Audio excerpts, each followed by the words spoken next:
Baiklah, saya akan menjelaskan tentang filsafat, tentang pengertian filsafat. Apa sih filsafat itu?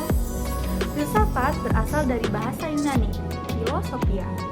Philos yang berarti suatu kecintaan atau kesukaan terhadap sesuatu, dan sophia berarti kebijaksanaan. Secara harfiah, filsafat diartikan sebagai suatu kecintaan terhadap kebijaksanaan.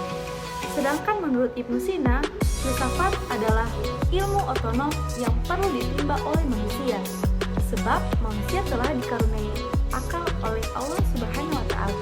Baik, di sini saya akan menjelaskan apa yang dimaksud dengan kebenaran.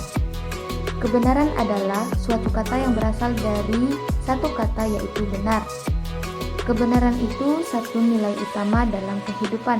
Namun, posisi kebenaran ini menjadi hal yang ditentang dalam filsafat. Karena dalam filsafat justru mengajukan pertanyaan-pertanyaan perihal klaim tentang kebenaran atau mempertanyakan kebenaran. Kebenaran terbagi atas dua, yaitu kebenaran biasa dan kebenaran ilmiah. Yang pertama adalah kebenaran biasa.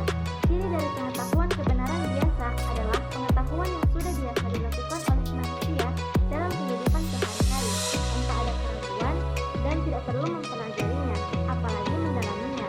Melainkan pengetahuan ini hanya untuk mendapatkan cara yang praktis. Baik, di sini saya akan menjelaskan tentang kebenaran ilmiah. Sesuai dengan namanya, kebenaran ilmiah tidak dapat dipisahkan dari karakteristik yang bersifat ilmiah. Adapun kata ilmiah, scientific, dapat diartikan sebagai sesuatu yang bersifat ilmiah secara ilmu pengetahuan, memenuhi syarat atau kaidah ilmu pengetahuan.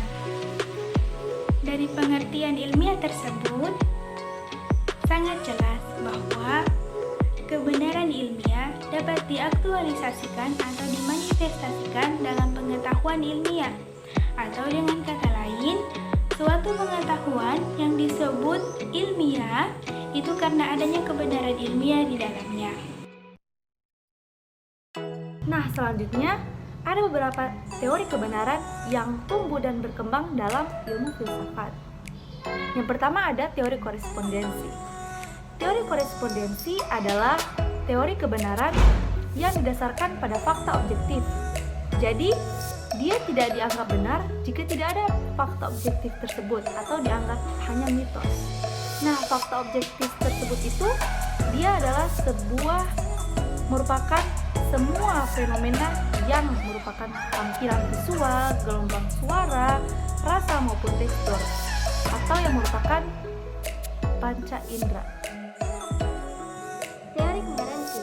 Menurut teori koherensi, sebuah pernyataan dianggap benar jika pernyataan tersebut koheren atau tidak bertentangan dengan pernyataan sebelumnya yang sudah dibuktikan benar. Untuk membenarkan teori ini mensyaratkan adanya konsistensi atau tidak adanya pertentangan antara pernyataan dan aksioma. Teori koherensi ini biasa juga dikenal dengan teori konsistensi. Contohnya adalah hujan turun dari atas langit. Pernyataan tersebut merupakan kebenaran umum yang sudah diyakini benar. Kita tidak perlu menunggu hingga hujan turun dari atas langit untuk membuktikan secara faktual bahwa hujan turun benar-benar dari atas langit. Aksioma atau postulat adalah pernyataan yang sudah dianggap terbukti benar dan tidak perlu dibuktikan lagi. Baik, di sini saya akan menjelaskan tentang teori pragmatis. Teori pragmatis berbeda dengan dua teori sebelumnya dalam menentukan dasar kebenaran.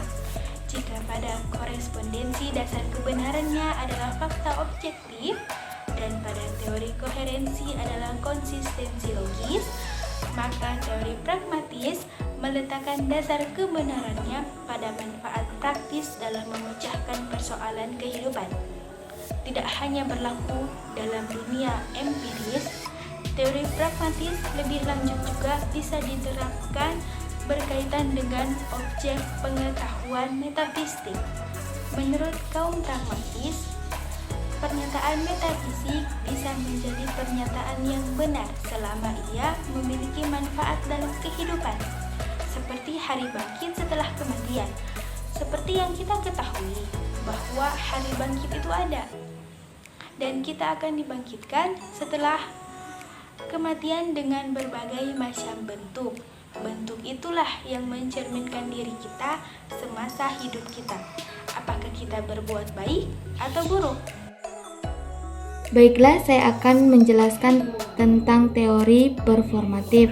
Teori ini menyatakan bahwa kebenaran diputuskan atau dikemukakan oleh pemegang otoritas tertentu. Contoh dari teori performatif adalah penetapan 1 Syawal bulan Ramadan. Nah, yang terakhir teman-teman, ada namanya teori konsensus. Pada teori ini dikatakan sebuah kebenaran jika kebenaran ini mendapatkan dukungan atau kesepakatan dalam masyarakat dalam teori tersebut. Nah, inilah yang disebut dengan teori konsensus. Terima kasih. Saya harap semua kalian dapat mengerti apa yang telah saya dan teman-teman saya jelaskan. Semoga dapat dimengerti. Sekian dari kami.